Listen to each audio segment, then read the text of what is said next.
This is Carl at National RV Detroit. I'm going to walk you through this 2025 182 RB Autumn Ridge.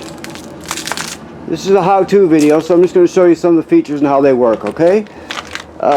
This trailer is fiberglass on the outside. The previous ones were aluminum. So, let's see, you have your regular crank down stabilizer jacks. You have a power awning with LED strip. This would be 120 AC out here. At least you got the fold up steps that fold right into the trailer, of course.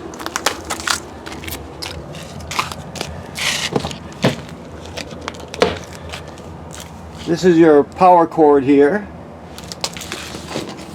Let's see what we've got going here. Hold on one second.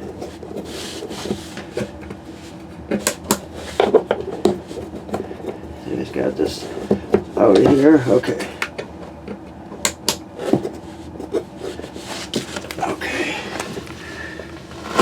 Okay, let me see what we've got. Okay, so you have your power cord here, 30 amp power cord. There's your crank. You have your dump hose right there.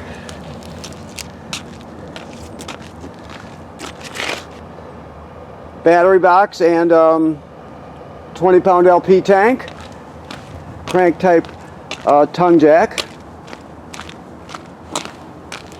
Over here, we have the fill for the fresh water tank. Now, the most common way to get water to the trailer is through the city water hookup.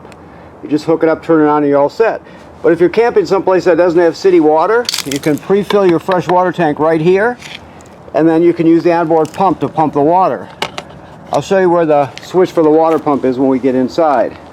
Of course, when it comes to winterizing, you have your low point drains and your fresh water drain. This is where you hook your 30 amp cord to. It's cable and satellite input there for the trailer. This is your city water hookup. That's the most common way to get water to the trailer. Okay. Just hook the hose on there and you're all set. This is your water heater. So keep in mind that this is drained right now. You can see the plug is out.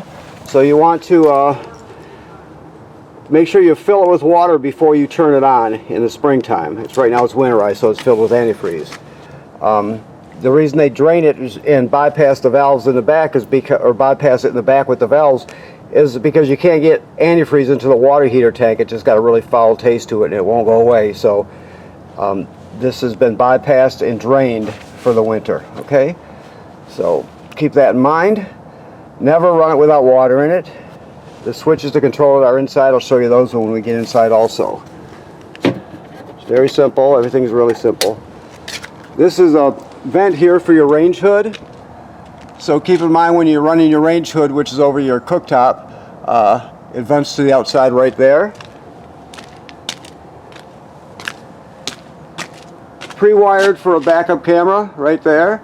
Furion backup camera kit. It's also it's got a hookup for a Lippert telescoping ladder if you're interested.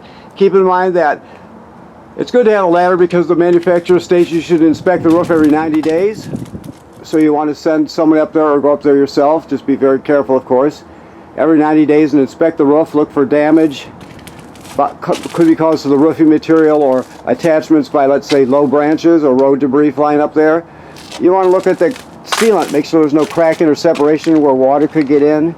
Odds are you'll go up there for years and look without having to do anything, but you just don't know. You can't see what's happening up there unless you go up there and look, so it's important to inspect it every 90 days just in case, to stay ahead of any potential problems. If you see an issue, take care of it immediately. Okay? So as we go inside here,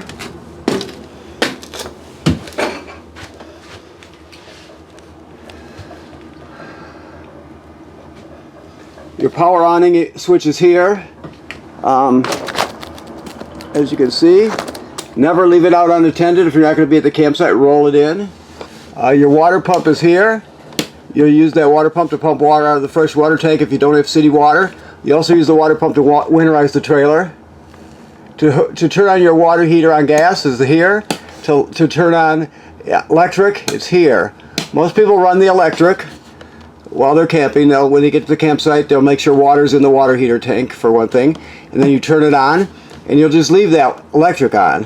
And you'll use gas when you're showering mainly, because you get more hot water and a faster recovery with gas. And so you just use the gas while showering, and then you shut it back off so you don't guzzle up all your LP. So that's why you have two options there. And then you have your levels here: battery, fresh water, gray, black. It graduates up in 1/3 increments. Alrighty. Okay, this is your solar controller over here for your solar panel.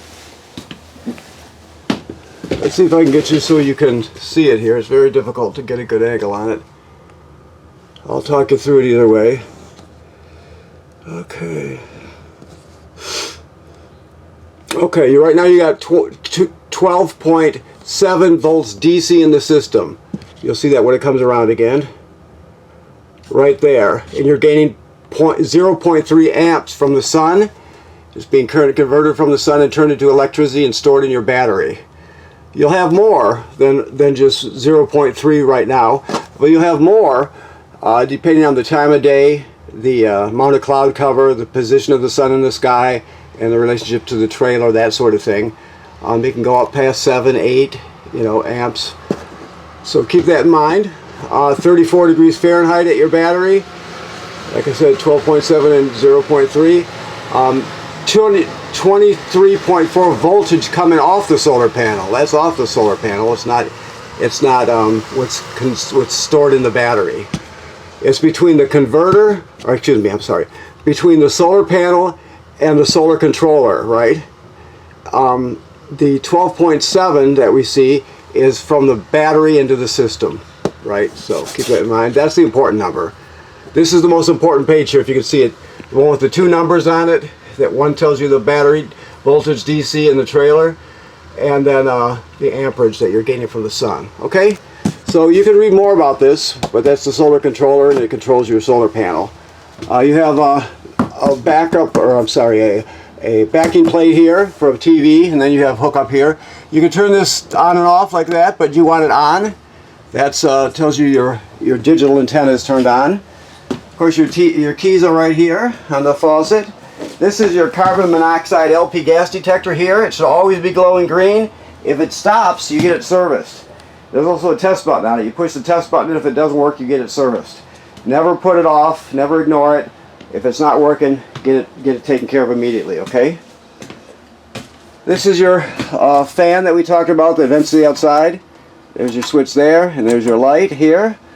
Your microwave works like any other microwave.